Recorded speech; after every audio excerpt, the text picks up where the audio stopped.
Dans cette vidéo, je vais vous montrer comment vous pouvez étudier efficacement sans forcément redoubler d'efforts. On va parler des habitudes au quotidien qui peuvent faire toute la différence dans votre scolarité. Adopter de bonnes habitudes dans votre travail scolaire peut avoir un effet ricochet et vous propulser à un level supérieur dans vos études.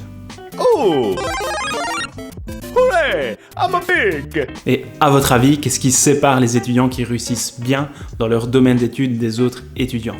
Il y a deux choses. La première, c'est la discipline et la deuxième, ce sont les habitudes. Sachez que vos résultats scolaires dépendent aussi des petits choix minimes, infimes que vous faites chaque instant au quotidien.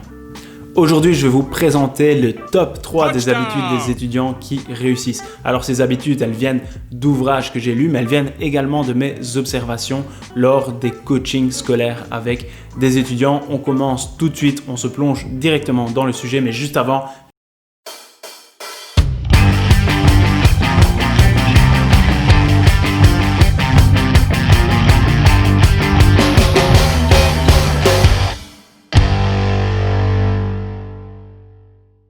salut, c'est Nico et bienvenue dans cette vidéo sur Pépite Éducative, la chaîne YouTube qui vous apprend à apprendre et qui vous apprend aussi et surtout à devenir un meilleur étudiant. Vous l'aurez compris, aujourd'hui on parle habitudes, bonnes habitudes scolaires, mais juste avant, vous pouvez vous abonner à la chaîne pour être sûr de ne rien rater puisque je partage souvent des vidéos pour pouvoir aider les étudiants.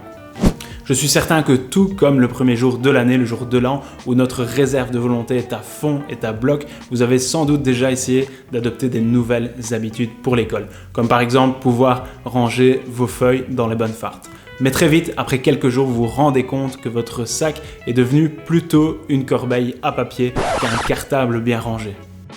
Et c'est normal puisque les habitudes, c'est compliqué, c'est dur à mettre en place, il faut beaucoup d'efforts, surtout au départ, et beaucoup d'énergie. C'est comme une locomotive, pour qu'elle puisse démarrer, il va falloir beaucoup d'énergie, il va falloir beaucoup de vapeur, mais une fois qu'elle est lancée, une fois qu'elle est sur sa route, rien ne peut l'arrêter. C'est pareil pour vous à l'école. Et restez bien jusqu'au bout de cette vidéo pour savoir comment ne plus laisser tomber à l'eau rapidement vos habitudes. À la fin de cette vidéo, vous serez capable de pouvoir mettre en place ne fût-ce qu'une nouvelle habitude qui changera radicalement, j'en suis certain, votre comportement scolaire.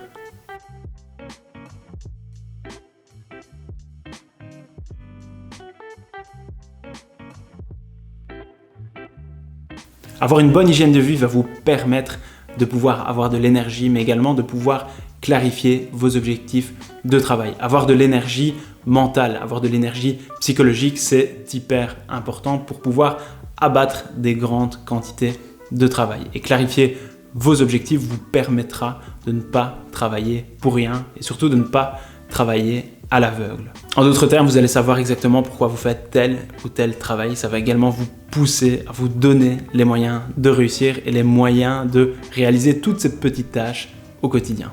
Par bonne hygiène de vie, j'entends pouvoir avoir un sommeil en suffisance, mais aussi un sommeil de qualité, de pouvoir pratiquer une activité physique et de porter attention à ce que vous mangez. Alors si vous avez envie de vous faire plaisir et si vous avez envie de manger un repas riche et copieux comme un hamburger frites, par exemple, petit conseil au passage, vous pouvez le faire mais faites-le après avoir étudié puisque notre intestin, c'est ce qu'on dit le deuxième cerveau. Ça veut dire que si votre intestin va prendre trop d'énergie pour pouvoir assurer la digestion de votre hamburger, il n'y aura pas assez d'énergie disponible pour votre cerveau et en plus de ça, vous risquez d'avoir un gros coup de barre. Ça veut dire que votre session d'études, elle ne sera pas du tout propice, elle ne sera pas du tout efficace. Le cerveau et le corps fonctionnent ensemble de manière synchrone, même si on ne dirait pas comme ça. Ça veut dire que l'entraînement du corps ne doit pas être négligé. Vous pouvez commencer par exemple à marcher 10 minutes par jour et c'est déjà un excellent début pour pouvoir vous mettre en mouvement.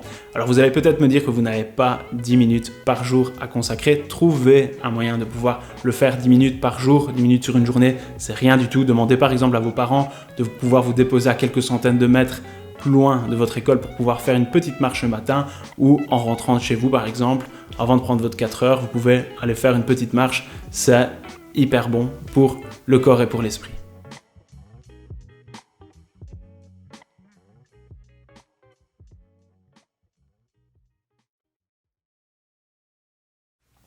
Pour moi-même, être passé par la case école il y a quelques années, je sais que quelquefois on peut avoir beaucoup de tâches à accomplir sur une journée, mais ce qui est encore plus compliqué, c'est de ne pas tout le temps s'en rappeler.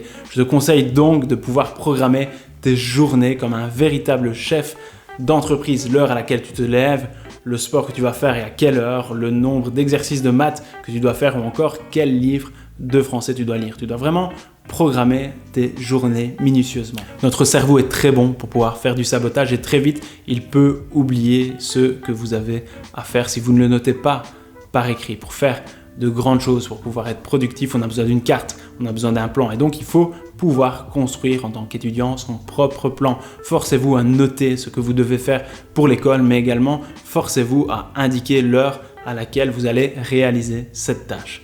En programmant vos journées, vous ne serez plus jamais surpris et vous saurez exactement où vous allez et dans quelle direction. Tout ça va vous procurer un sentiment d'épanouissement personnel qui va forcément avoir un impact sur votre niveau de bonheur.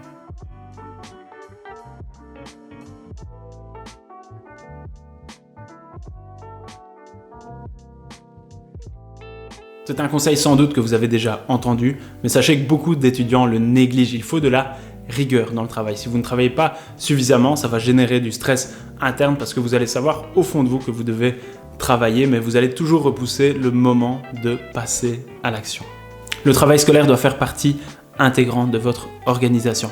Vous êtes à l'école et votre job d'étudiant, c'est de pouvoir travailler pour l'école. Il n'y a rien de plus simple. Alors je vous le concède, la seule différence c'est que vous, à l'école, vous ne gagnez pas d'argent. Ou en tout cas, pas encore, puisque si vous mettez toutes les chances de votre côté, vous allez pouvoir vous orienter, vous allez pouvoir tendre vers un métier qui va vous plaire. Et je vous assure que le jeu en vaut la chandelle, puisque vous allez peut-être travailler dur encore maintenant quelques années pour l'école, mais pour pouvoir faire après 30 ou 40 ans un boulot qui vous passionne, un boulot que vous aimez, que vous appréciez, et ça, il n'y a vraiment pas photo.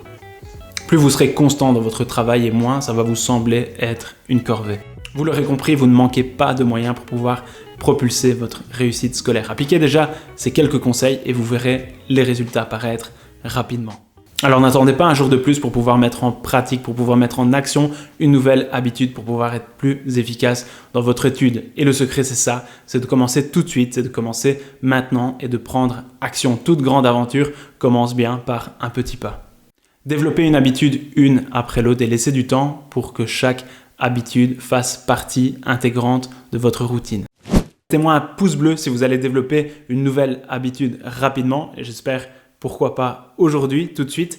Et laissez-moi en commentaire l'habitude que vous voulez mettre en place, qu'est-ce que vous allez retirer comme mauvaise habitude et qu'est-ce que vous allez ajouter comme nouvelle habitude pour pouvoir devenir un meilleur étudiant. On se dit à la prochaine, salut et belle journée.